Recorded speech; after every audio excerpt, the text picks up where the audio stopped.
From the heart of the city too busy to hate. A progressive voice making too much sense for corporate media's comfort. This is The Ron Show, where we the people come first. Here's your host, Ron Roberts. Hello and thank you for listening, whether it's on Georgia Now, weekdays 4 to 6 p.m., 11 p.m., Progressive Voices via TuneIn. The following morning, the rerun, we call it, 8 to 10 a.m. on Georgia Now. I, like many of you, went into the weekend looking to relax and just recharge my batteries, and I spent the entire weekend instead answering text messages and DMs. Oh my God, what is she doing? Oh my God, what do you think? What's going to happen? Marjorie Taylor Greene decided on Friday afternoon, the day that most people like throw news nuggets out to make sure they don't get seen, to stay off the radar. She instead announced her resignation and put herself on everyone's radar if she wasn't already on it before. I'm not convinced she's not playing for something in the 2026 election cycle. I have been saying for a few weeks now, this change, this moderation, this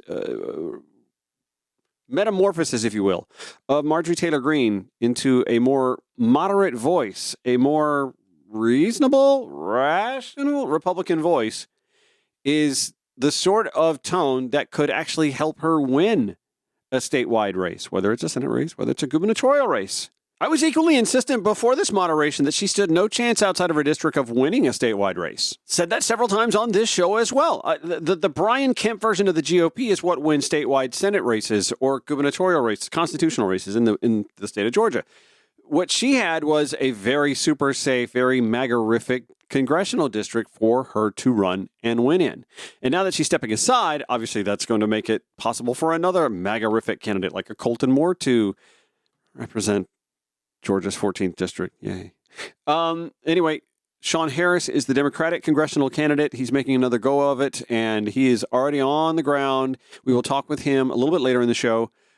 His thoughts on Marjorie stepping aside, if this was a surprise to him in his campaign, and what the plan is. To me, it's a little ironic. Marjorie's mad, I believe, most people say, because she perceived this good old boy club wasn't going to give her chance to run for a statewide office. She had higher aspirations. She wanted to run for Senate or she wanted to run for governor or something along those lines. And Trump wouldn't give her his endorsement. And she couldn't get an endorsement from anybody else in the good old boys club. So she started getting a little acrimonious.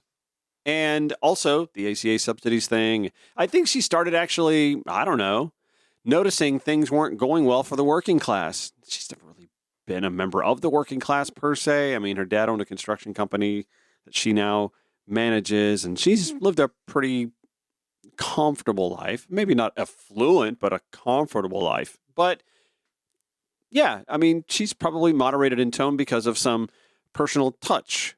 Again, the ACA subsidies affecting her kids. But I get a sense that the frustration she was being told no about her aspirations is what really soured her. Ironically, it's the former version of Marjorie Taylor Greene that I think played a role in that. So, I mean, she deserves some of the blame for that too, right? In any event, let me play for you some audio from her resignation. I've always represented the common American man and woman as a member of the House of Representatives, which is why I've always been despised in Washington, D.C., and just never fit in. Americans are used by the political industrial complex of both political parties, election cycle after election cycle, in order to elect whichever side can convince Americans to hate the other side more. I don't particularly like that she's playing victim here, where she was actually part of that problem she's bemoaning. I mean, she was literally chasing a school shooting victim, David Hogg, down the sidewalk in D.C. as he was there to give testimony before a congressional hearing, I believe. I mean, sure, there's this machinery in place that continues to sow discord, but she was in the machine. She was one of the cogs. And the results are always the same. No matter which way the political pendulum swings, Republican or Democrat, nothing ever gets better for the common American man or woman. But that's because the party that I believe whose platform best represents the common American man and or woman is the party that has its disadvantages baked in. We have gerrymandered throughout this country. Yes, some blue states are just as guilty of as many red states are, but however, they've done studies on this. The red states are worse at it. And brazenly trying in the middle of this decade to do even worse. By the way, I reached out to Marjorie's representatives in her office if she wants to come on the show. I'd love to have this conversation with her to explain to her all these baked-in inadequacies that make it hard for Democrats to work for the common man or woman because of gerrymandering, because of the capped House, because of the U.S. Senate imbalance that gives Wyoming 2 senators when Wyoming has fewer people than the city I live in that has to share its 2 senators with the rest of the 9 or 10 million folks that live in the state of Georgia. I mean, I can sit here and have this conversation with her, and I'd love to point out to her that the left is working on things like universal health care. That's actually more affordable. 78 other countries on the planet have figured this out, and we can't for some reason.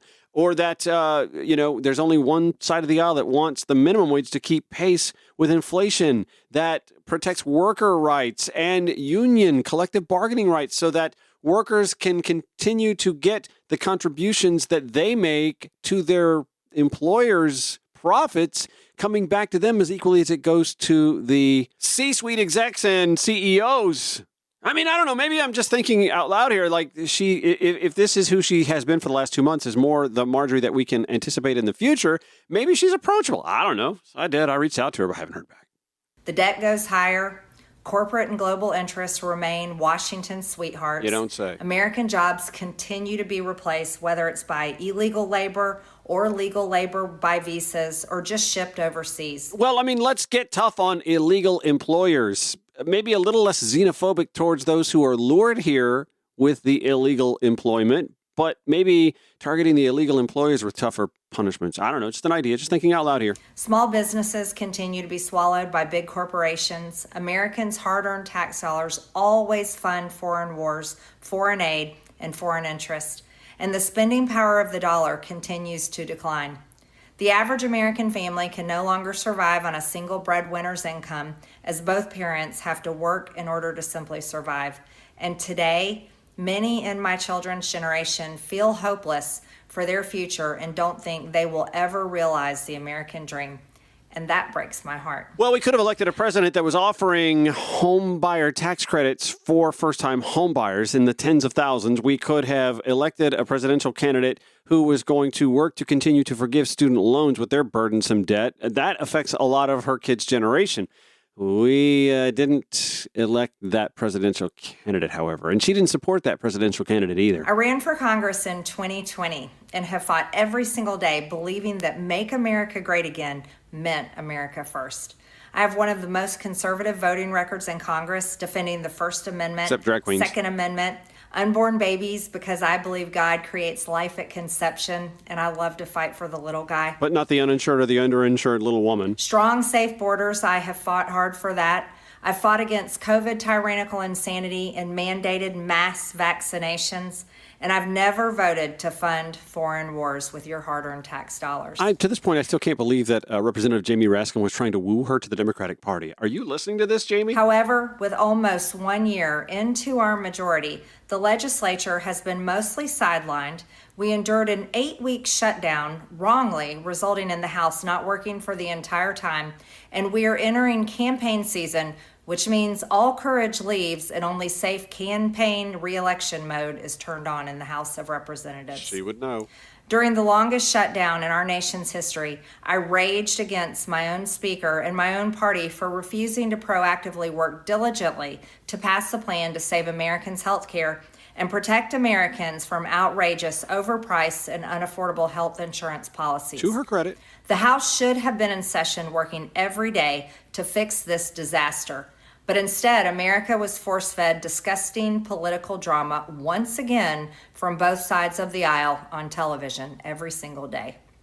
My bills, which reflect many of President Trump's executive orders, like calling for a new census counting Americans only to draw new districts, making English the official language of the U.S., making it a felony to medically trans a minor, and other bills like eliminating capital gains taxes on the sale of your primary home and eliminating H-1B visas. Just sit. They all sit collecting dust. Yeah, Democrats, you don't need to recruit her. She is certainly no Jeff Duncan. That's how it is for most members of Congress bills. The Speaker never brings them to the floor for a vote. Many common Americans are no longer easily convinced by paid political propaganda spokespersons and consultants on TV and paid shills on social media obediently serving with cult-like conviction to force others to swallow the political party talking points. Because they know how much credit card debt they have, they know how much their bills have gone up over the past 5 years, they actually do their own grocery shopping and know food costs too much, their rent has increasingly gone up and up. They have been outbid by corporate asset managers too many times when they put in an offer to buy a house. Yep. They have been laid off after being forced to train their Visa holding replacement. The college degree they were told to earn only left them in debt with no big six-figure salary. They see more homeless people than ever on their own community streets. They can't afford health insurance or practically any insurance, and they just aren't stupid. These are the people I represent and love because that is who all of my family and friends are, common Americans. I've been blessed to represent the 14th District of Georgia for 5 years.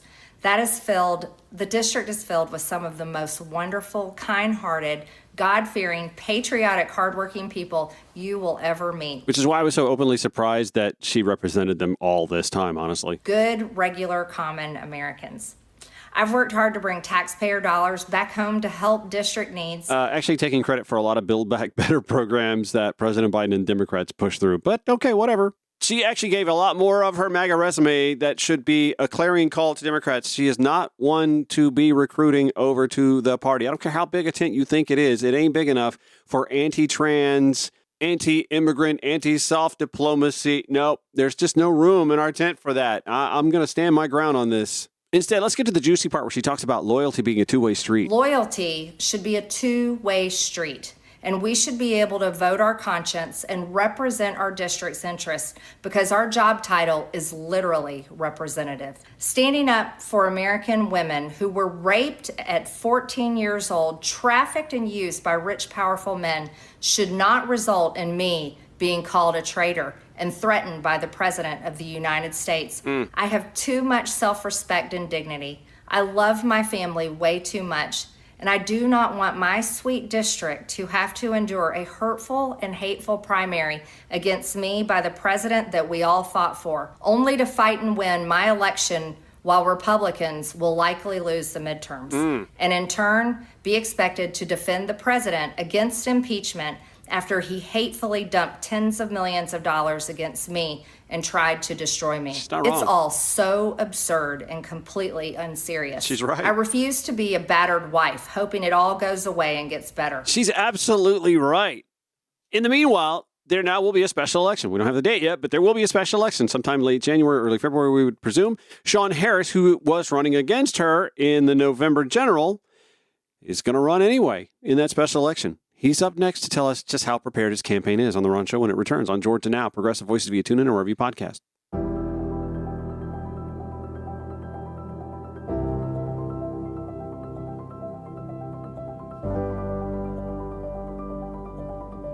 So with so much uncertainty now in Georgia's 14th congressional district, we still don't have answers. We don't know special election dates. We don't know. Here's what we do know. We do know that we already had competition for Marjorie Taylor Greene's seat for the general election. And not much of a primary actually setting up on the left or prior to her divorce with Donald Trump on the right either.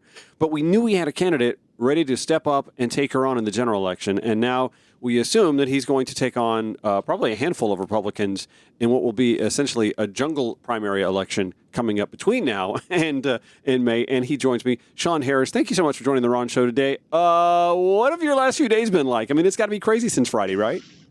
Ron, I tell you, man, yes, it has been crazy, but it's been crazy on the Republican side. And the reason why it's been crazy on the Republican side is because my team, we put together a plan because we thought at some point Marjorie Taylor Greene would probably step out of the race. Really? We don't control what she's going to go to, but we actually had a plan that says she's going to step out of the race. And that's why we're running so smooth today, is because now we have moved on to that plan and we're moving full speed ahead.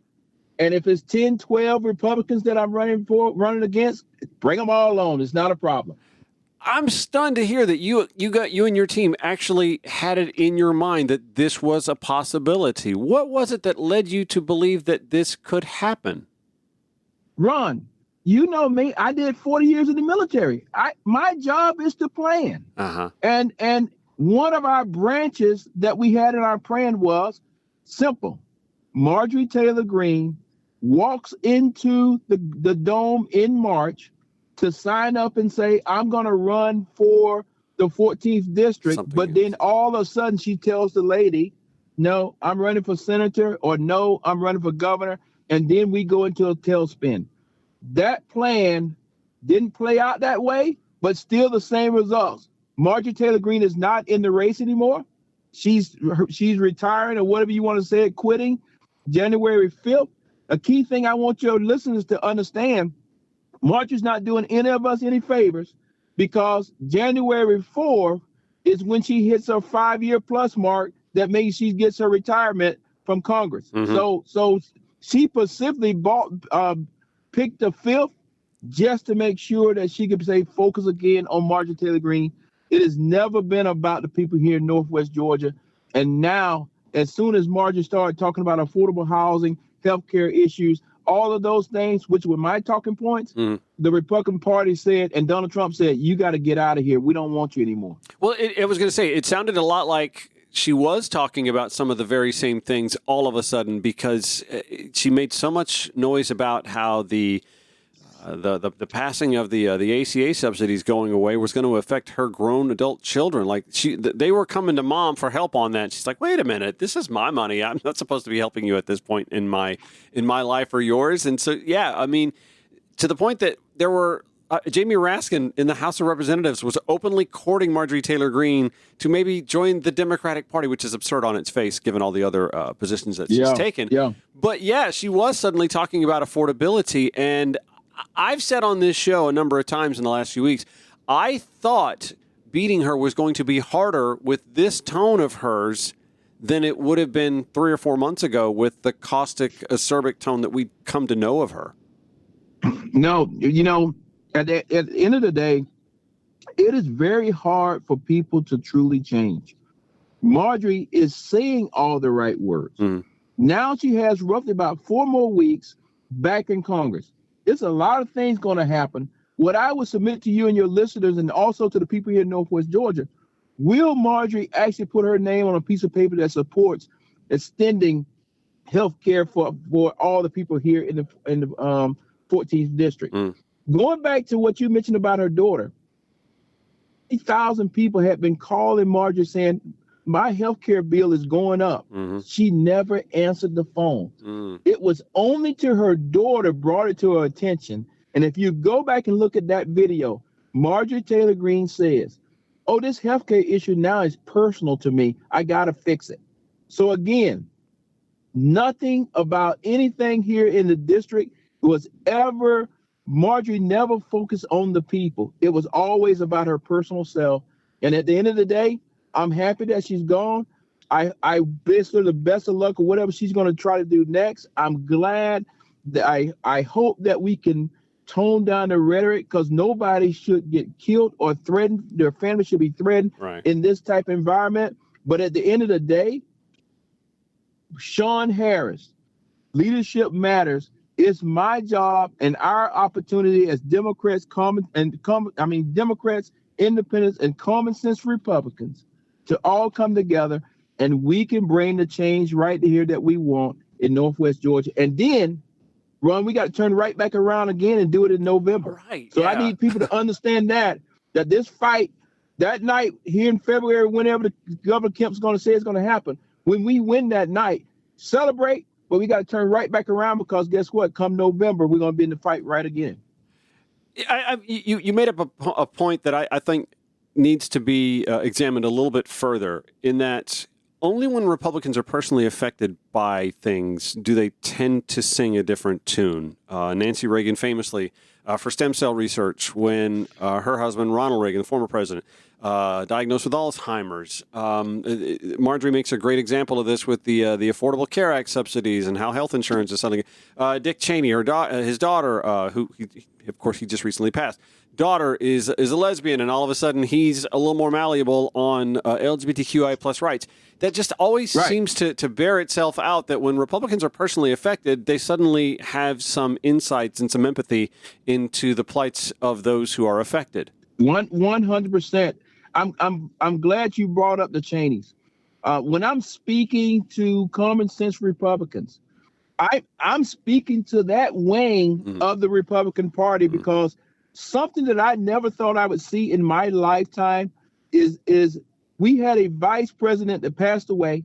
We had the funeral there in Washington, D.C., and our current president and current vice president, which that are Republicans, were not invited to the funeral. Yeah.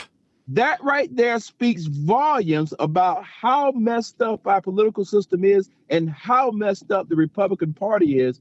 And that's why the people here in Northwest Georgia need to get somebody that's an adult in the room, a Democrat that's in the center, a Democrat that knows how to reach across the aisle and work to get things done, because Northwest Georgia is being left behind because Marjorie Taylor Greene and did a damn thing for us. All right, so I'm going to put a pin in that. We're going to take a quick break and come back. We're with Shawn Harris, running for Marjorie Taylor Greene's position for the Democratic Party when the Ron Show returns on Georgia Now, Progressive Voices via TuneIn. Broadcasting 5 days a week to make common sense common again. This is The Ron Show. Heard weekdays, 4 to 6 p.m. on Georgia Now, 11 p.m. Progressive Voices via TuneIn or wherever you podcast.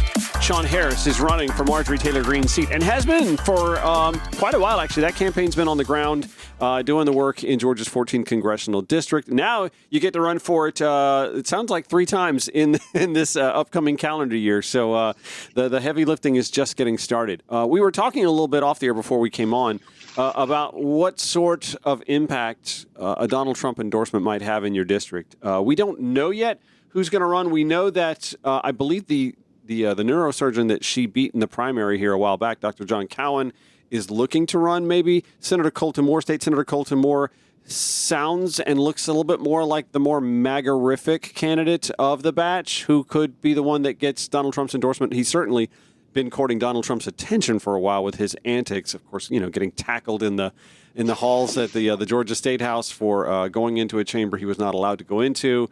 He to me just comes to mind immediately.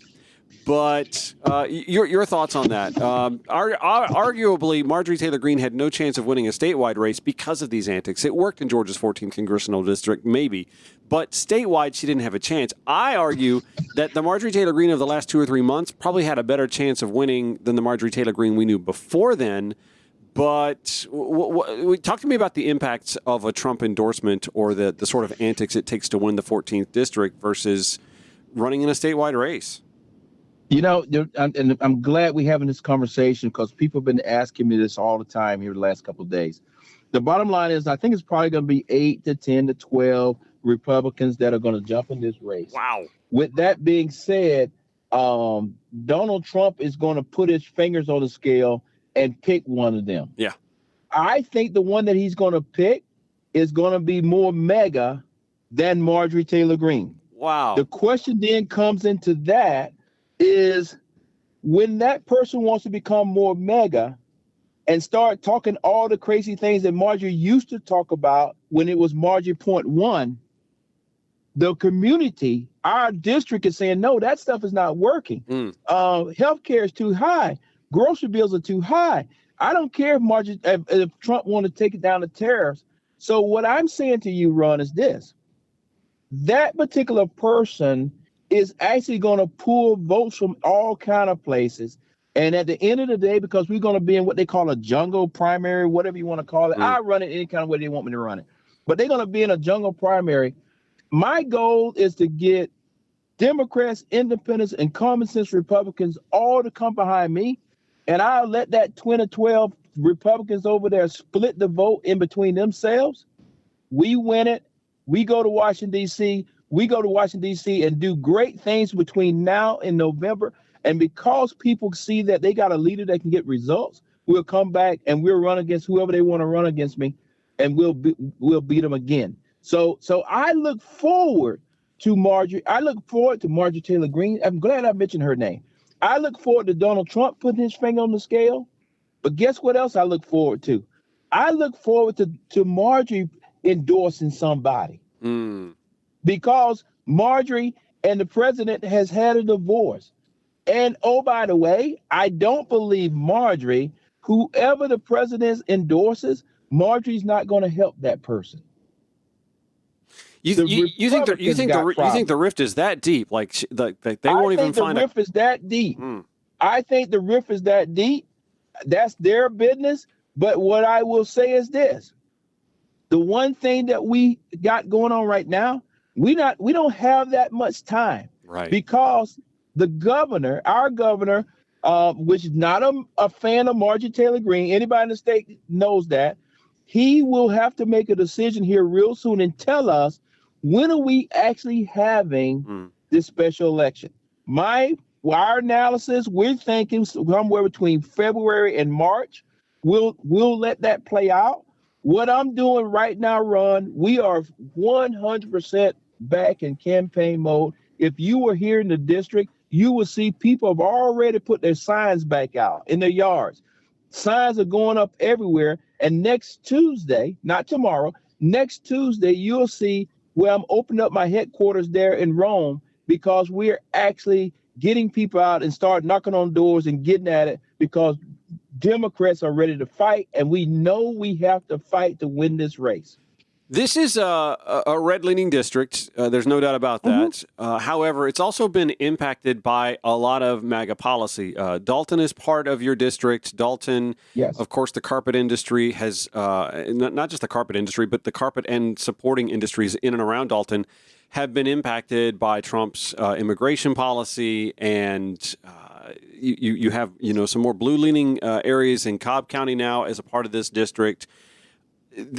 Talk to me about what you're seeing as far as the numbers go, or the sort of response you've gotten from independents or even former Trump, Marjorie Taylor Greene voters who are saying, you know what, this doesn't work. I've finally seen the light. How impactful is that sort of revelation in your district now? Well, I would tell you, Ron, I'm not sure if I told you this story before, but the reality of it is, because I'm actually sitting in my truck talking to you while I'm looking at the cows right here on my farm. So that's current situation. And it was right over there at that fence line over there is where Republicans came to my farm, fellow veterans, and said, Shawn, we think you should run for Congress. And then they said, and you need to run as a Republican. We can get you elected. And I told them, no, guys, I'm not a Republican. I'm a Democrat. And then they said, okay, we'll still support you. How about that? So the reality of it is, Ron, is this.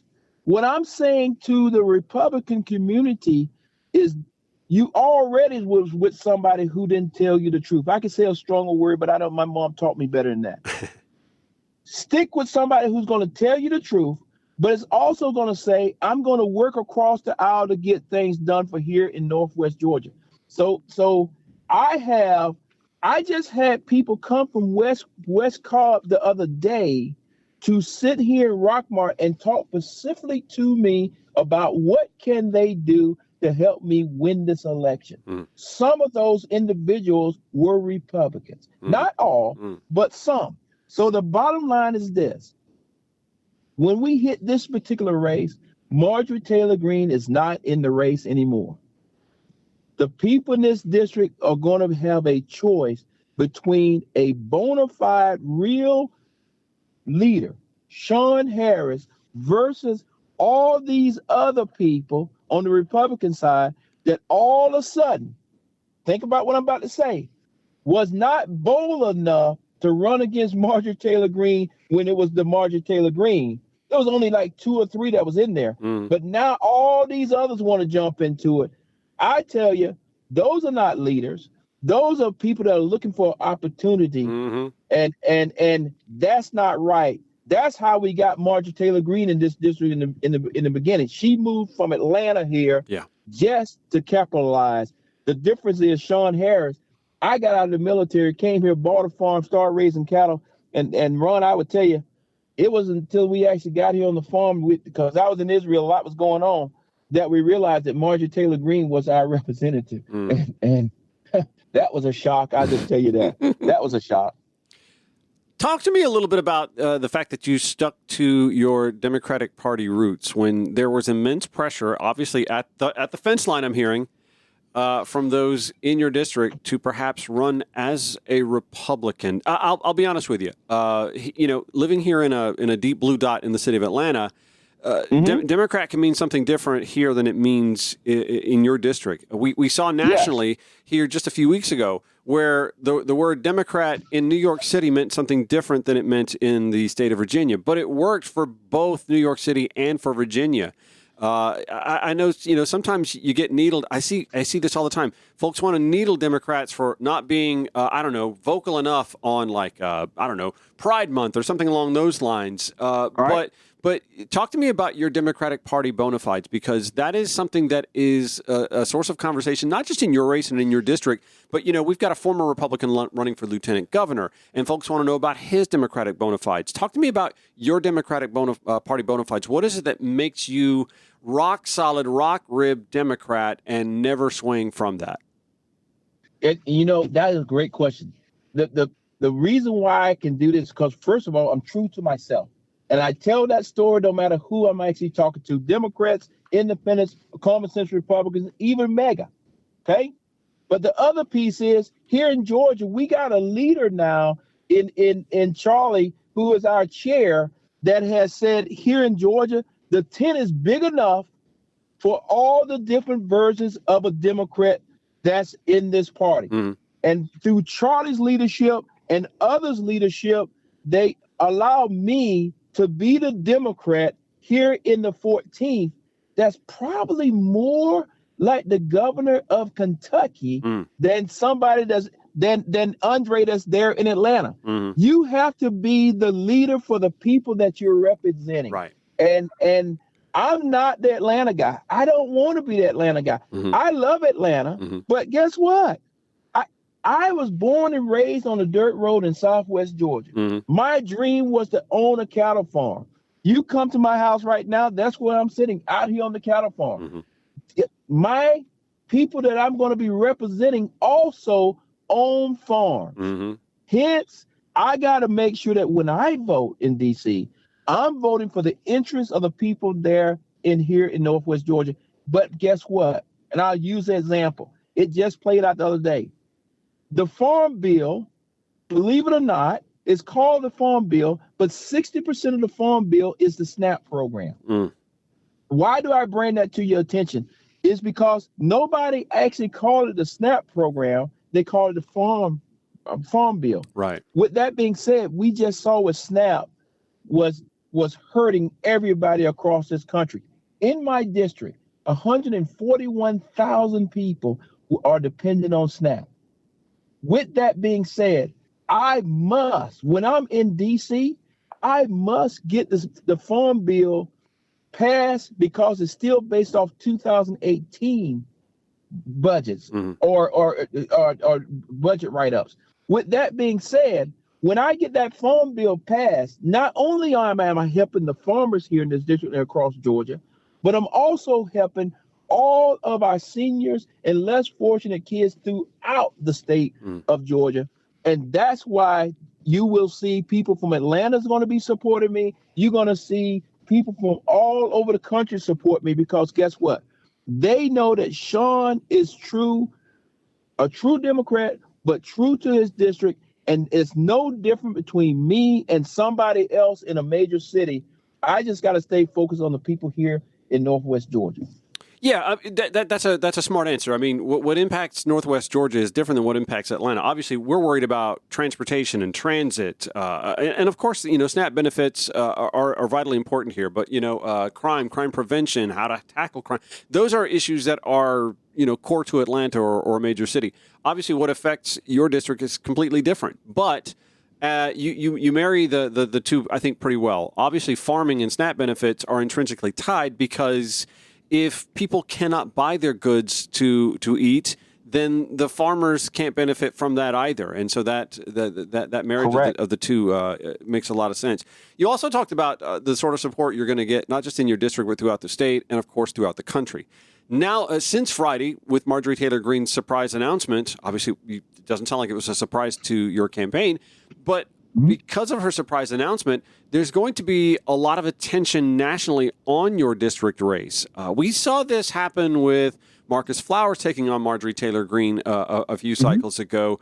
I have to imagine your phone, your inbox has been ringing off the hook from folks who would like to help close the gap with regards to who controls the House of Representatives. What has that been like? That has been fun. I will tell you what I have said to every senior leader out there. I don't care if they're Democrat or Republican, to say, hey, yes, we are asking for your support across the board.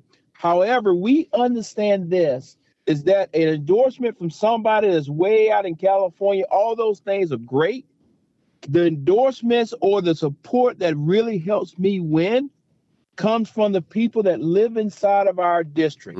So Ron, you'll start seeing here real soon some of the city councilmen, the sheriff, all those kind of people saying, I endorse Shawn, because what? Here in the district, people know those guys. Yeah. Then the other piece is that what I've said to the senior leadership, yes, we need the money.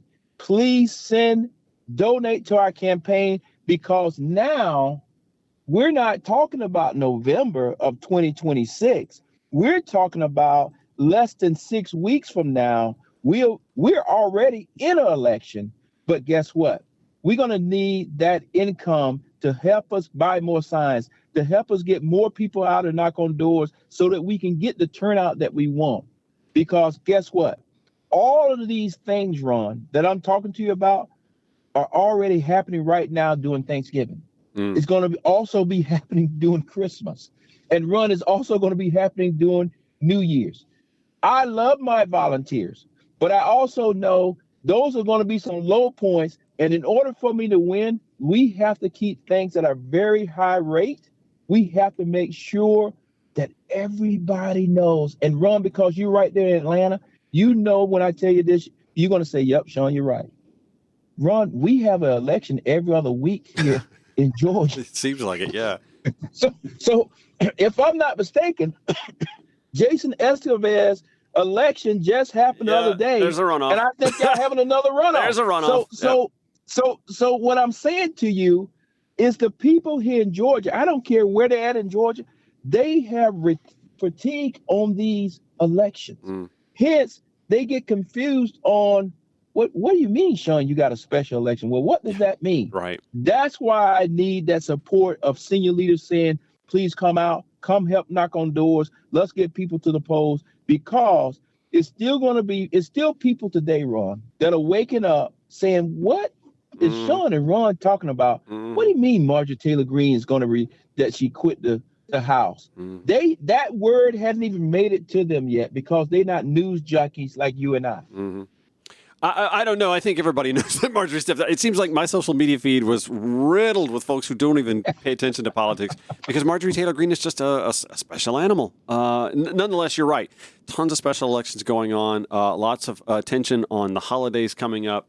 But this is an important race, not just on the national level, but again, as you mentioned, for those who are deeply impacted in your district by what's going on between tariffs and SNAP benefits and ACA subsidies. It's really important and really vital that we get folks out to support you. Your website is ShawnForGeorgia.com. That is SHAWN for FOR Georgia.com. We'll make sure we include that in the show notes at RonShowATL.com. Listen, I know you got Thanksgiving to take care of. Those cows aren't going to feed themselves or get themselves into the right pens and all that. So I appreciate your time talking about what is brand new with your campaign and in your district by giving me a few minutes to go over it today. Ron, I tell you, man, I can't thank you enough. I'm going to tell you, like I told you last time, you're welcome to come right here to Northwest Georgia with us, and we'll do your show live. And I'll show you around the area, let you talk to some other people. But thank you for everything that you're doing for us. Thank you for getting my voice out there.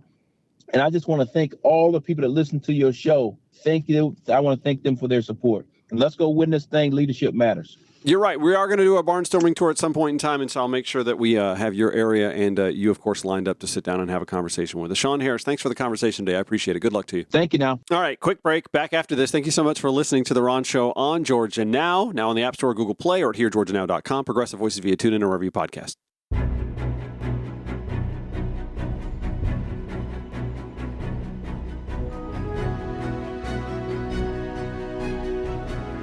Second hour of the Ron Show, we have more to discuss on the sudden departure, or soon-to-be departure, of Marjorie Taylor Greene from the 14th Congressional District seat in the House of Representatives.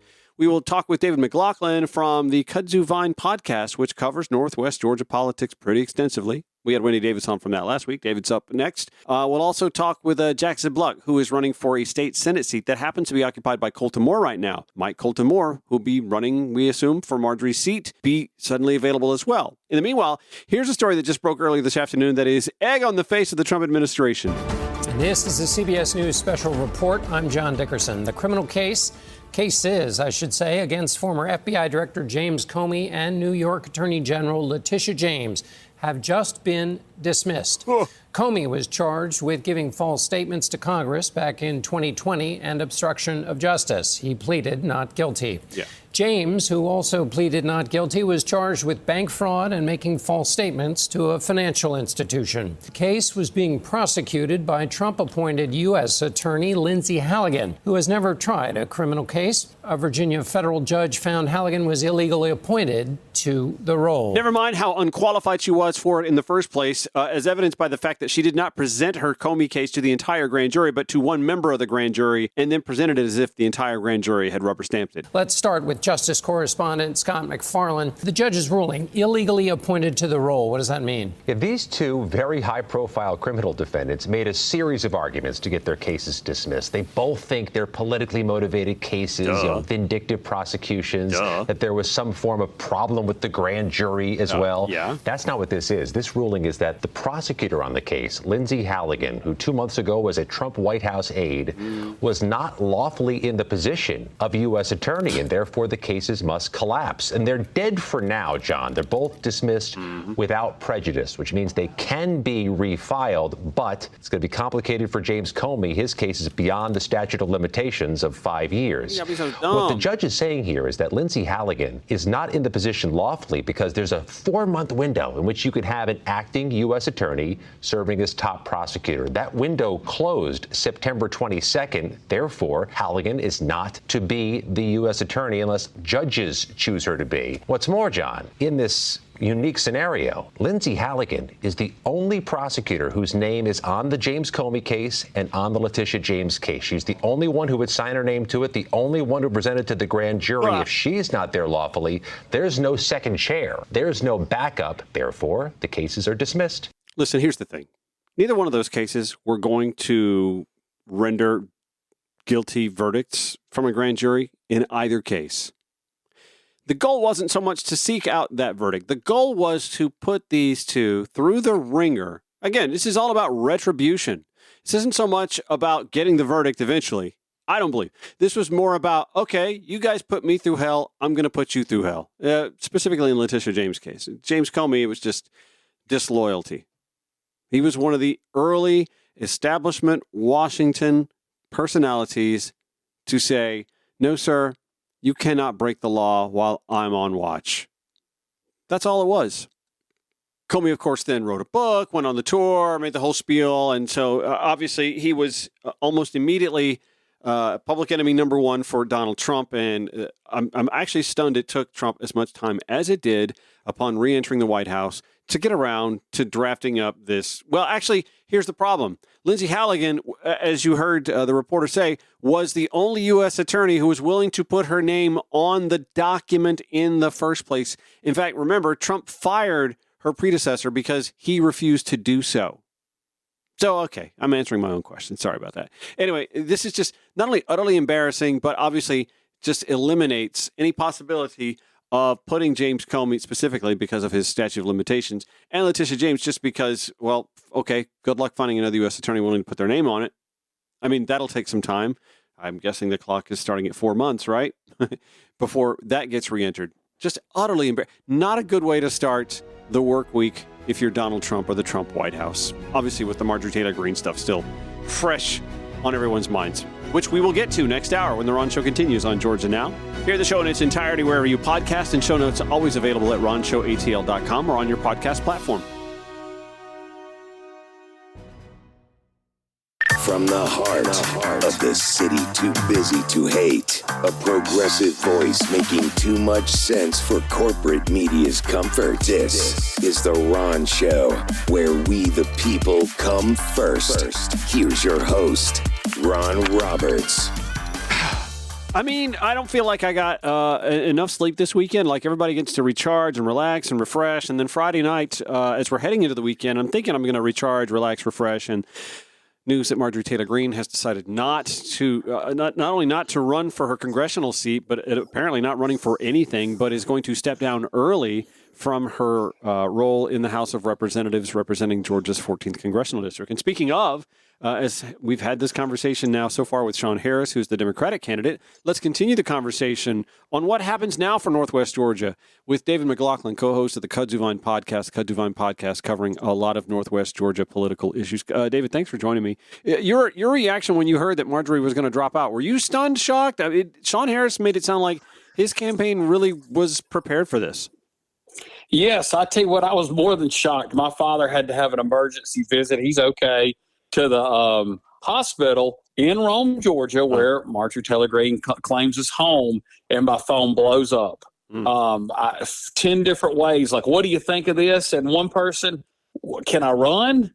I was like, no, we've already got, as you mentioned, Shawn Harris. We need to all get behind Shawn Harris as the Democrat. But it truly fits on so many levels. One, it was a Friday night. That's when you do news dumps that you don't want anybody to know about. She wants attention. Two, she's now being branded as a quitter by people that even supported her.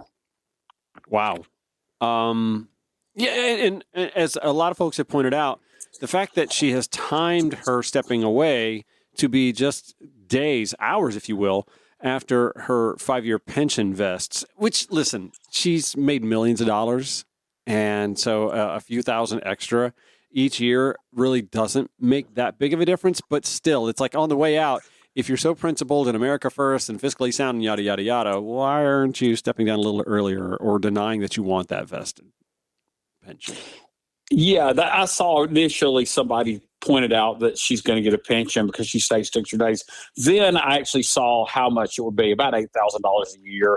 And she's, of course, independently wealthy through her father's business, which even though she doesn't run, she's going to inherit or has already inherited a lot of money from it somehow. And then, of course, she's done stock trades, which she was getting information on. So, I'm not worried about her financial well-being. I'm sure she is set up far better than most of us in the 14th Congressional District. So that's not the reason. It really doesn't make a lot of sense because she likes attention, and what she did is going to get her less attention.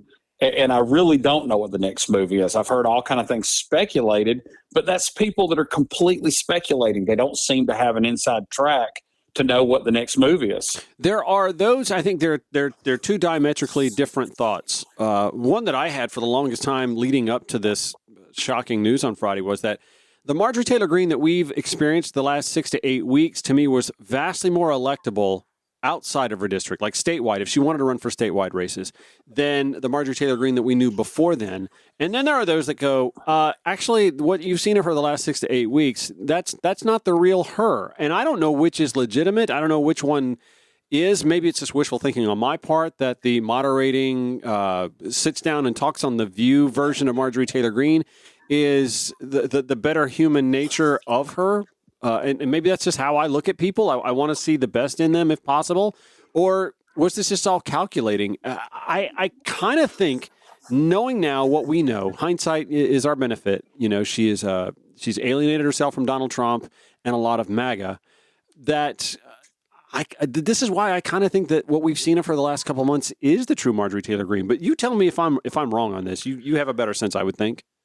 I really don't know because you kind of know about her history before she got into politics, and she changed around and was into a lot of different stuff.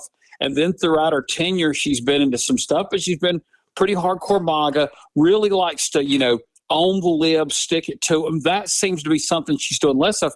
Here's the thing that I do find interesting. When she ran for Congress, she was married to a gentleman who pretty much ran the father's business after the father couldn't run it day to day anymore, or didn't care to. And then they get divorced. Yeah. Then she is dating this new fella who is a MAGA journalist. Yeah. Now, she dated this new fella that had more of a moderating background. You'd say, okay, this makes sense because you do get influenced by the books you read, the places you go, and the people you meet. Yeah. Well, this person seems like he would be more the type, and I don't know him personally, but he would be somebody that would make her more MAGA, more in your face, more attention seeking, because that's that world of journalism, and that's what it thrives on. There's also this. I think anybody who can fog a mirror, essentially, who might be, MAGA in name anyway, they realize the leader of their movements is a deeply flawed human being. He has, run afoul of his base with the foot dragging of the Epstein files, the Saudi prince meeting, et cetera, and so on. I think there seems to be a sense inside MAGA that they realize that they bought a pile of goods and it's not what they paid for. And I can't help but wonder if she is sort of the tip of the spear on that, like the canary in the coal mine that shows us, like, there's going to be a lot of folks peeling off of Donald Trump, if not MAGA, but Donald Trump as leader of MAGA. Yeah, I mean, maybe she was a true believer in what she thought he was selling, and then she saw him for what most of us see him for, a very transactional person, maybe the most transactional politician in the history of America and probably the world going right today. And it didn't look good. Maybe she truly believes in that, what Jeffrey Epstein and Ghislaine Maxwell and everybody did was reprehensible and needed to be investigated to the fullest. And Donald Trump wouldn't do it. So if that's the case, I understand why she was repulsed by him. But then why don't you stay in the fight and keep fighting at least until the end of the term? Right. Because, I was taught you just don't quit. You finish the season. You finish what you signed up for.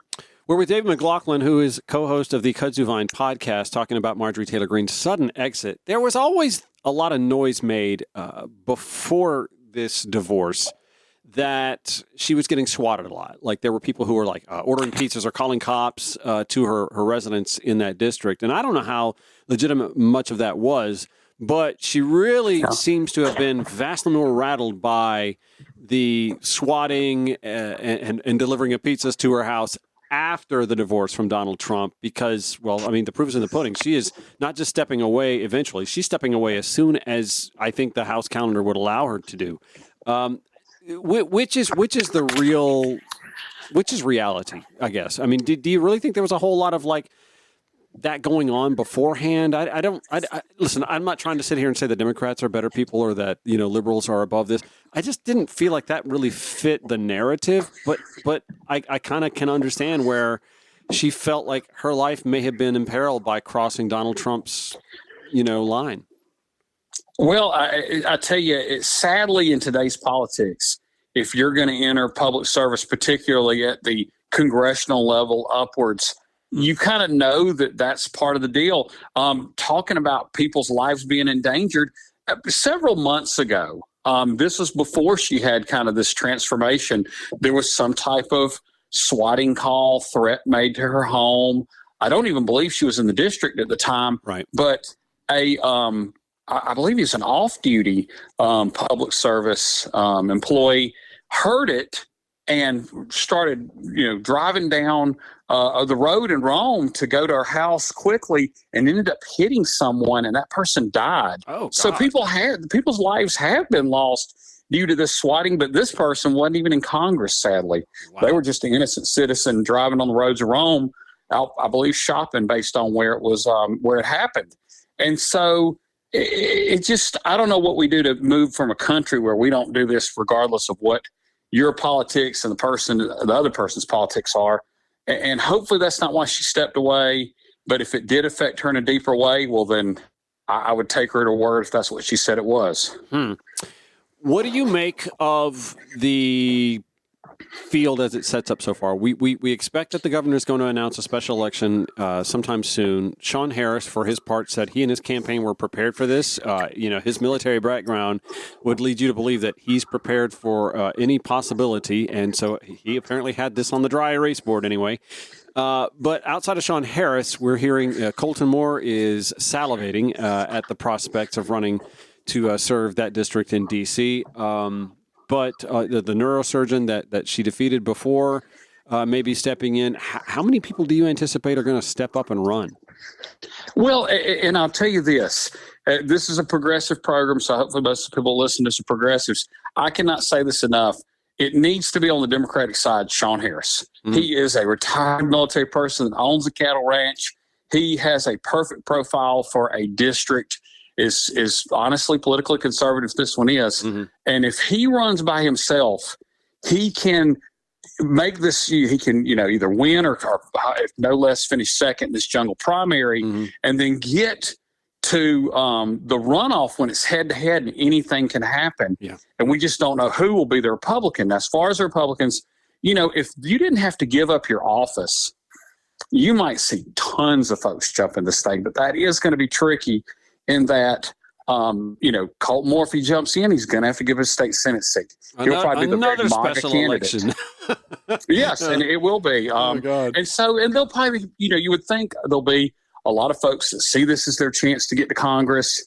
So you're going to have some people that not necessarily in elective office. John Cowan, honestly, he finished second to her. I haven't heard anything from him in any way, shape, or form, so I'm not sure he'd even be interested in a run again. I think he was a Republican for a different time in which you didn't have to be, ultra MAGA to win. So okay, but I'm going to throw another name out there, and only because he's been on my show. He's probably this is weird. He's probably my favorite Republican. Casey Carpenter. Yeah. Once again, now here's the deal. If it gets to be where there's multiple Republicans and the Republican vote gets splintered, then you got to see, is it the MAGA candidate that comes out of that? Is it the more traditional Republican that actually understands that you do need people to live and work in the district regardless of where they might have been born or their parents were born? Because he is, he gets it on immigration, unlike most Republicans. Mm-hmm. But I don't know that he would have a good chance. And once again, he has to give up his state house seat. True. And somebody mentioned the other day, does Brian Kemp get involved and try to have his candidate? Although he is as good as he is at getting votes for his own self, he is dreadful at picking other candidates. Yeah. The Derek Dooley part is weird, no doubt. Yeah, it'll be fascinating to kind of watch this field take shape, but I also can't help but wonder, because Shawn Harris is the breath of fresh air that district has to choose from with everyone else. I mean, whether it's establishment Republican or MAGA Republican, the proof is in the pudding, and the pudding tastes like crap for that district. The jobs are not there. The SNAP benefit cuts, not only affecting SNAP beneficiaries, but also agriculture as well, because if you can't sell your product, nobody's ordering your product, and that affects farmers too. Oh, yeah. And he understands those issues. That's what's so interesting. I think the special election actually helps Democrats because instead of having to look at the governor's race, reelecting John Ossoff, all the down ballot races, all the state house and state senate races, and 13 other congressional districts, Democrats are going to have a chance to focus just on this race. I know Republicans do too, but for them, this is just defending a seat. It's not as exciting to play defense in politics as it is offense. And so the chance to play offense and say, hey, here's your chance to really take the time to learn about a Democrat and see what you might think of someone like this, because he's going to get money in a big way running in a solo special election environment. Yeah, 1,000%. Yeah, but how much of that center-right to extreme-right electorate in that district is fatigued enough with what MAGA has wrought that they're willing to give a Democrat a shot? Are they willing to cross that? Or some people just refuse to vote D, but that'll always. How much of the rest is a potential pickup for him? Let's be honest. Yeah, it's not a massive number, but this election's not going to have the high turnout that a presidential year or even a gubernatorial year will. Mm-hmm. So that's going to change the environment. I tell you, one to look at is going to be that Tennessee race coming up in a week or two in a district that includes suburban Nashville and then exurban all the way out into the rural areas of Tennessee. Think about this district, Cobb and Paulding, and then out into exurban and rural Georgia, and really suburban Chattanooga as well, the top part of this district. So if Aiken, I've forgotten her last name, Ben, if she can actually do well in that district, possibly even win it, that's going to really energize Democrats for this one. So I think it's going to be a good one to look at to compare. That is a good insight for us to kind of keep an eye on what happens in that Tennessee special election to sort of discern whether or not that means Shawn Harris has a chance in a special one-off as well. Jack Z. Bluck's going to join the show second half of this hour, and obviously to either face Colton Moore or whoever steps up if Colton decides to run for Marjorie's seat. What do you make of his chances to snatch a state seat? Oh, well, and that's what it is. It's going to be a cascading events. And I'm not sure where this district will be, but I know, for instance, in those special elections in the PSC, Paulding County flipped and voted Democratic statewide. I don't know the last time Paulding County supported a Democrat, but it's probably been in the early 2000s and possibly the 1990s. And it's trending. It's the new Douglas, the new Henry County, and so that's going to factor in. And so if the state house and state senate districts open up, somebody runs from somewhere like that, this Republican, that could be, really prime pickup territory for Democrats. Yeah, and it's something that the state Democratic Party has really been focused on, picking up seats in the state house and the state senate. If Marjorie stepping out actually assists Jack, then all bets are off for the rest of the state map. Yeah. I mean, it will be, it's just going to be a cascading effect that it actually is going to happen prior to 2026 is when we would expect all the cascading effects are going to happen. Yeah. And who'd have thought that the House of Cards, we all knew it was a House of Cards, but who'd have thought that the House of Cards would start to crumble with the swift exit of Marjorie Taylor Greene well ahead of schedule? Yeah, no idea. And here's the thing. I think everybody's thinking, what's her next move? What's her next move? What if in, 9-12 months for like Marjorie who? Because we've kind of forgotten about her and life's moved on. I could see that being plausible. I don't know that she's wired for that, but maybe I'm wrong. I mean, maybe what she's experienced in the last few weeks of being on the business end of the MAGA Discord, she's just realized, okay, this just isn't for me. I thought it was because I had all these folks cheering for me, but now they've turned on me super fast, and I'm disgusted by the whole process. Yeah. We do not know. Time will tell. Yeah. All right. David McLaughlin, Kudzu Vine Podcast. Thank you so much for joining the Ron Show today. Much appreciated. Glad to be on with you. Now, I will tell you, when you look at the Georgia Senate map, Senate District 53 it's not plumb Democratic area here. However, as David McLaughlin from the Kudzu Vine was talking about, this cascading effect and special election, you just don't know what's going to happen in a special election. Turnout is so vital. We're talking about suburban Chattanooga on the south side, and the rest is like rural, country, mountainy, hilly.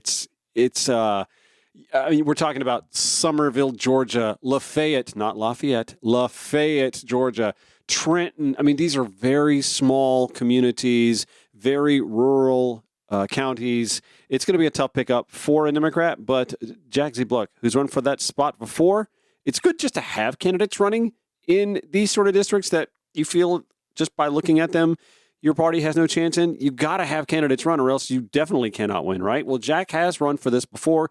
He is running for it again and perhaps maybe running in a special election. We'll find out if he's prepared to do that. He joins us next when the Ron Show returns on Georgia Now, Progressive Voice via TuneIn and wherever you podcast.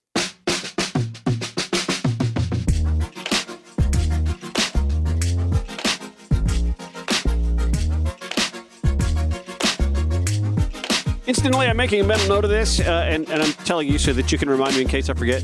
I need to reach out to this lady. Jane Branscombe wrote an op-ed in the Atlanta Journal-Constitution from the Better Ballot, Georgia. Folks, she makes a fantastic point. Listen, just immediately dives right into this. This year's November 4th general election left 53 municipal, county, and legislative races across Georgia undecided, according to the nonpartisan website branch.vote. Voters must return to the polls December 2nd for runoffs. If districts could use ranked choice voting, citizens in these areas would have fulfilled their civic duty already, and the winner with majority support would be known. Now, she's quick to point out that some areas of the state, like she says, some municipalities, per the charters and in compliance with state law, Decatur and Holly Springs, for example, define the winner in local elections as the person with the most votes. This is called a plurality, and it is not the same as a majority. I mean, I think most of us are onto that. Anyway, she said that may be a distinction without a difference in races with only one or two candidates, and sometimes in a race with several candidates, but one strong favorite. Where it violates majority rule is when 3, 4, or more candidates split the vote such that no one receives half plus one. A winner with, say, 35% or even 45% of the votes is backed by some people, not the people, she says. I would like to see jurisdictions with plurality voting switch to majority rule, but perhaps the reason they opted for plurality was to avoid the costly and poorly attended separate runoff needed in majority rule when no one candidate surpasses 50%. A better way to solve that is instant runoff voting, also called ranked choice voting. Oh, 1,000% agree with this. And she points out that they simply ask voters to rank the candidates in order of preference when they go to the polls on election day, effectively casting their runoff vote at the same time they cast their first vote. What a concept. Anyway, I'll include that in the show notes at ronshowatl.com and reach out to have her on soon. Follow The Ron Show on Instagram at Ron Show Radio. So we talked with David McLaughlin from Kudzu Vine about the potential cascading effects of Marjorie Taylor Greene stepping down. I mean, it's more than just congressional special election, potential runoff, primary, general election, all over again for the likes of Shawn Harris and whoever else decides to step up. But it could actually create an effect at the state legislative level as well. One of those who has basically made it public, he's licking his chops, he's looking at this seat himself, would be State Senator Colton Moore from the 53rd Senate District, the very northwest corner of the state. Well, we had a candidate for that race before, and God bless him, he's going to run again. I'm happy to bring on Jack Zibluck from the 53rd Senate District up in the northwest corner of Georgia. Thanks for joining the Ron Show today, Jack. How are you? Oh, I'm doing great, Ron. Life is really interesting in this part of the world. We were a backwater until last Friday, and now all heck is breaking loose. So it's really very healthy, I think, in the long run. In the short run, it's absolute chaos. Well, let me ask you this, because the Shawn Harris campaign seemed to have been prepared for the potential of a special election. How prepared are you if there's going to be yet another special election on the Georgia calendar for your Senate seat? Well, it's kind of interesting. I am the only Democrat who's publicly announced and launched a campaign in the 53rd District where Colton Moore is the incumbent. And he is the self-described most MAGA member of the state legislature. Now, he has expressed interest in running for the congressional seat, and he's largely expected to do so. And many of my associates on both sides of the political divide really see him as the front runner. So it's expected. My guess is he's waiting to build support and having an endorsement from perhaps the president himself. So he's expected to step in. The interesting thing for me, in the last 3 days, at least 4 Republican candidates have come out and announced. Colton is one or two or three who's expected to. And one of the Republicans has even reached out to me for help and support. And I really see some potential for really building some bridges across the political divide that we can work together on some issues, because I think everybody's just a little tired of all the poop throwing. I think folks really want to get down to some nuts and bolts and do the job of government. Now, the interesting thing for me, if Colton does step into the congressional race, I'm unopposed, at least for a short time. I don't expect that to last, but you never know. So you're today telling me that you've had Republicans come to you to throw their quiet support behind you. Not necessarily to throw support behind me per se, although actually some have before. Not recently, saying again, when Colton was up for it, he was being primaried by a more moderate, very nice Republican, and she ended up voting for me. So, and that was for state representative. I ran for state representative last time, but Colton's then opponent came to me, and just again, it wasn't so much about me per se, but it was about, gee, I'm a nice guy, a professional with a master's in public administration who really wants to do the job. I'm not about all this antagonism. I want to fix the flooding in Catoosa County. I want to help state and local governments to work on road safety here on Lookout Mountain. All this bringing in good jobs, tax breaks for first-time homeowners, all this boring stuff. Yeah. That's what I'm about, you know? Yeah, I completely understand that. And those are the sort of kitchen table issues that folks have been hand-wringing about. Public Service Commission races, obviously, not all that far in the back channel there. There you go. And I'm sure that those PSC candidates fared better than most Democratic candidates in the last 10 years or longer have. So perhaps that puts a little wind in your sails. But first of all, this is a pretty big geographic district. It's a lot of ground to cover for a state Senate race. So do you have good tires and brakes and all that good stuff on the vehicle? Because there's going to be a lot of ground to cover here. Pretty much. I've been already in 5 counties. I've talked to most of the county committees. I'll do weddings, bar mitzvahs, balloon animals, whatever. I'm willing to be there. I've got a little bit of infrastructure. I have an actual campaign manager down in Atlanta who's helping me support. So I have, like, last time for state representative, I was a name on the ballot. Right. Now, gosh darn it, Velveteen Rabbit, this is the real thing. Yeah. And it is an honor and a privilege to be able to step into all of this mess and say, we can do a better job, all of us. And I like to think that message resonates. And if it doesn't, heck, I had my opportunity to get up there and try. So it's you're prepared for a special election if it comes to be as well, right? Is that what I'm hearing? Well, I don't expect to be part of. I'm here helping Shawn Harris. Shawn Harris and I qualified to run on the same day. We got together in March of 2024, which seems like forever ago. Millennia ago. Right. And we've, and so he and I have worked together.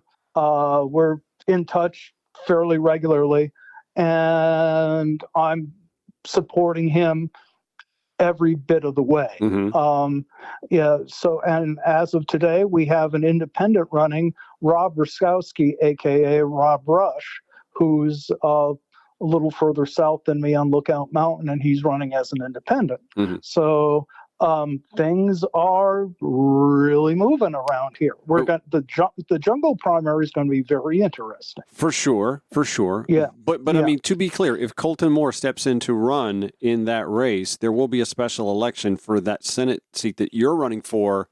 No, he's not going to step. No, he's not going to step down. I thought you had to.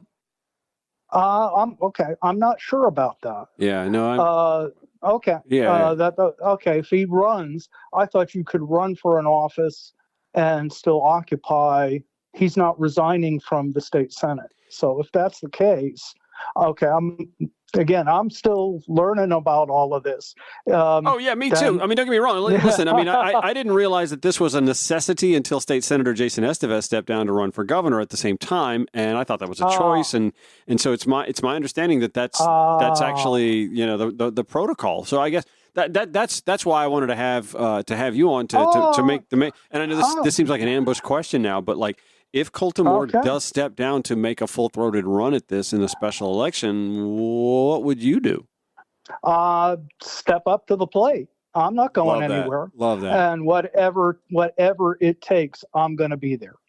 And in the meanwhile, we'll do a little research in the background here to make sure that I'm right on that. But that's my understanding. In fact, I had David McLaughlin on from Kudzu Vine who said the very same thing. So that's kind of where we are on that. But we'll follow up for sure. I just wanted to make sure that you were if there was to be a special because Colton Moore decided to step up to run that's what you were going to do as well for that state senate. Absolutely. So looking at 2024 results from the state senate spot, in your House race, your state House race, you pulled about 20%. In 2024 for the Senate race here in Senate 53, Bart Bryant ran then, and he got 21.2%. We're looking at perhaps a 3, 5, 7% boost just in a midterm cycle anyway. For Democrats, don't know what that necessarily translates to for this district, but do you think you can defy the odds here? Hey, I'm realistic. I know the district. I know where we stand. But given the volatility, there's always that outside chance that things could fall in place. At the very least, I'll be able, in a full-throated campaign, to get up and pull some support for John Ossoff and whoever we get for governor. And, so to me, I'm at the very least, I am really contributing to not just my side, but the whole concept of trying to work together across political divides. So, this is my chance to really work on these things. And at this point, certainly we have a fair bit of infrastructure. It's not just going up to, the local town committee and smiling and, and having bad food. This is, we have some real people on the ground willing to work. So I'm confident we'll do better than 20%. But beyond that, anything's gravy. And stranger things have happened. Yeah, I mean, I love your optimism. By the way, I was looking this up, and it turns out that you don't have to step down. Colton Moore would not have to step down to run for this federal House seat because both terms end on the same date. So yeah. So if he had to run for an office before his was and take that office before his was going to end, he would have to. So that's how that all works out. I appreciate that. That's what I thought, but I really wasn't 100% sure. I'm still learning all the ins and outs me too, buddy. Complications. Yeah, me here too. We go. This is a new world here. So in the 11 months of Trump 2.0, we have seen where folks are worrying about their Affordable Care Act subsidies in a state that has not expanded Medicaid, by the way. And of course, SNAP benefits were imperiled for quite a while in order to try and save those. Talk to me about the impact that both of those conversations are having on folks in Senate 53. Well, this is a largely rural area, and there's a lot of people just getting by. The jobs are small businesses. They're in farms. There's a lot of people just living on the edge, and I've talked to several who have really been hurt by the cutbacks in various aid, and the big thing they're really worried about, and there's nothing really we can do on the state level, is about insurance and about and that's even Marjorie Taylor Greene talked about that. That's going to be a huge hit. Now, on the state level, as far as Medicaid expansion, that's out of the hands of the legislature. That has to be in this state handled at the governor's office. So that's something I would like to see whomever gets to be the gubernatorial candidate really take that on, because that, again, in this district, healthcare is done in little clinics, in hospitals in Rome, Dalton, or Chattanooga. And if you're sick, and particularly if you have a mental health crisis, right, you either go to jail or you get packed up and shipped off to Chattanooga. And the Medicaid, the Medicaid issue just keeps us in stasis. To really address that issue, we need to open up. We need to open up the Medicaid access, and certainly, and I'm 65 years old, for seniors, transportation issues like that become an issue for health. So there's a lot of infrastructure that really I would love to help build on the state level to really address the needs of our folks. Again, I work with the Democratic Rural Council, and I'm on their platform committee, and it's healthcare access, small business, and quite frankly, a lot of the Republicans I talk to are worried about housing costs. And that's something that we agree on, to develop tax breaks for first-time home buyers and issues like that. I mean, those are like you call them, the kitchen table issues that we have for regular folks. And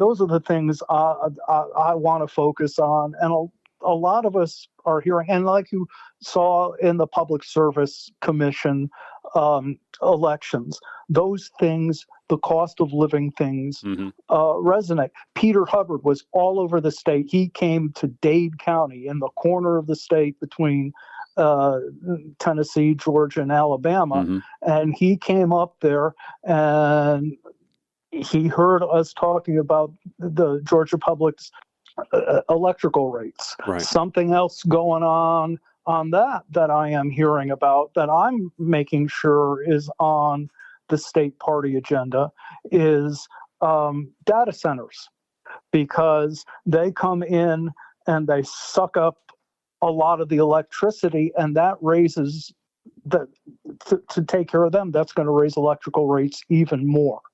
Plus, just the development of them in rural areas. That's going to raise just development issues. So, and roads and all of that stuff, construction. So, those are the things that I'm hearing from regular folks. That is Jack Zibluck running for Colton Moore's seat, Senate District 53 in the state of Georgia. JackZForSenate.com for more information, or if you'd like to donate to his campaign. Actually, my last segment, we're going to go to break here and come back. My last segment is about doing just that very sort of thing. Whether you do or don't believe that Jack can win that Senate district, and listen, he's real. You hear him say this. It's an uphill climb. He is confident he can do better than 20%. But I'm going to tell you why donating to campaigns like Jack Zibluck's actually do matter to the party and to the candidates up the ballot. We'll do that when the Ron Show returns on Georgia Now, Progressive Voice via TuneIn.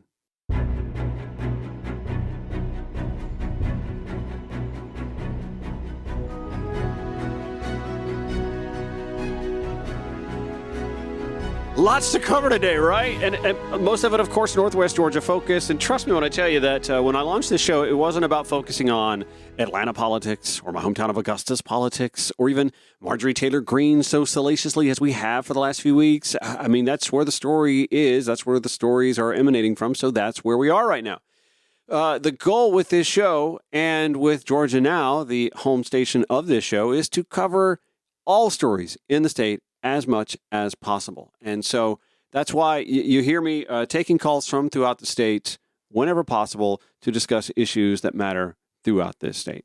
For example, I want to, in fact, I'm going to reach out to the writer of this op-ed from the Atlanta Journal-Constitution. Her name is Jane Branscombe. She works with the Better Ballots Georgia, who correctly points out the lunacy of us having all of these special elections and special election runoffs. It's costly to taxpayers. It's confusing as all get out. It really doesn't even net us the best candidate all the time, because by the time you've gotten to a special election and then a special election runoff, you have so little interest. It's literally a handful of people. It's about the kind of turnout that these campaigns can just beg and plead for people to go and show up for. The headline says it all. If we had ranked choice elections in Georgia, we'd be done voting this year. Jane is completely right. Cannot wait to reach out to her and foster that conversation. We'll do that in a little bit. Here's what I actually wanted to discuss, though, to end the show. Like so many of you, I am weary of opening up my inbox with pleas for campaign donations. Oh, my God. And first of all, they're poorly written. I'm not even sure that they're AI generated at this point, because I think AI would do a better job than what we're getting from a lot of these campaigns. But you just heard me talk last segment to a guy who is running for a state Senate seat that he admitted he doesn't have the best odds of winning. He guaranteed, I guess, better than 20% of the vote. And in a special election cycle, I think that's a pretty safe guarantee. I think he'll do pretty well with that as the Mendoza line, right? But he's under no misambiguation. He's under no disillusionment that he's somehow going to win the state Senate seat that Colton freaking Moore currently occupies. I mean, that's just not how that district thinks. And maybe he can spend some time this election cycle crisscrossing that district and meeting as many folks as possible. When you've got a D by your name, it's hard to get people to show up to talk to you or listen to you or hear you out. But maybe, I'm not going to say never. Here's what I am going to say. If it's in your best interest, and I believe it is in the working class's best interest, that more Democrats, more liberals, more progressives get elected to local, county, state, federal offices, then I think it's important that when you're deciding who, if any, campaign to give money to, that you consider these down ballot races. I'm saying that the impact, this is a lot like, consumer spending, whereas $25 to somebody who's poor carries a lot of weight to their day-to-day operation. It gets spent, right? Than it does to the wealth class. And I'm going to suggest the same thing in your campaign donation as well. If you were to give $50 or $100 to, say, a Jack Zibluck, oh my God, he's going to spend every freaking penny of that. And he's going to spend that on necessities only. It's going to be more impactful, not just to the economy, but to his race in driving out voters in a district that John Ossoff also needs voters to show up for, that whoever the gubernatorial nominee is also needs extra voters to show up for. It's what I kept telling the Stacey Abrams campaign in 2022. You got to go campaign in these corners of the state, because those 17 or 25 extra votes that you could get actually start adding up when you go county by county and start adding those numbers to the counties that you're not winning in. The good news is, since Charlie Bailey has taken the helm of the Georgia Democratic Party, there are now resources that come to candidates like Jack Zibluck from the state party that eliminate some cost for those candidates to run in these races. Now, listen, I'm not saying don't give money to John Ossoff's campaign or whoever the gubernatorial nominee is. I'm saying consider maybe giving some to these down ballot candidates as well, because the money is obviously more valuable to the lower tier candidate, and it drives up voter turnout for the candidate you're looking to support at the top end of the ballot anyway. I mean, listen, let's be honest. It's unlikely you're going to get an Ossoff in a Somerville, Georgia, or a Trenton, Georgia, or you may not get the gubernatorial candidate to stump up that way as well, although I think they should. I've said that before. I said that's why this show started. The show started because I was telling Stacey Abrams at the time, ma'am, you got to go to these far corners of the state, these drive-through counties, and stop there as well. All the votes add up. So when Jack Zibluck is running for a state Senate seat in 53rd, then he's bringing voters to the polls. Maybe contribute to his campaign, and in doing so, you're encouraging others to do the same in other Senate and State House districts that may not seem as winnable, but at least deliver voters for up-ballot races that are winnable. That's my hot take. I bet you Charlie Bailey would approve of that. Charlie, you listening? That's going to do it for today's Ron Show. We are 4 to 6 p.m. weekdays on Georgia Now, 11 p.m. Progressive Voice via TuneIn. The rerun, 8 to 10 a.m. on Georgia Now or wherever you podcast. Show notes, as always, at ronshowatl.com. Take care.